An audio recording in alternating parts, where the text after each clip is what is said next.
think it was planned. Jadolo maduong' mar kanisa mar Anglican e county ma Kisii, John Omangi, koro joten migawo mar arita pacho ka mondo wek loso ma ok gikawo okang' e chik ne jogo machwalo njore e romo mag siasa. Ka giloso e boma ma Kisii, Omangi okwedo e okang' mamalo njore manyanenore e kaunti ma Bay ni chal makamano rocho arita e kinde modong' mana higa achiel kende to ji dhi e yiero maduong' mabiro. Ojo siasa bende owetiyo marach gi rowere e chwalo njore.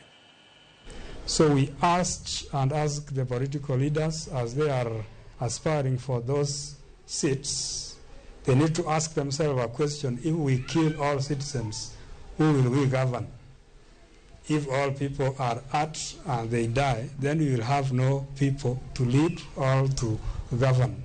So let us pair with one another, know that everybody has an opinion to air, and let us respect one another. And political class, when you stand to speak, just weigh the words that you are speaking, whether is it going to build or to scatter.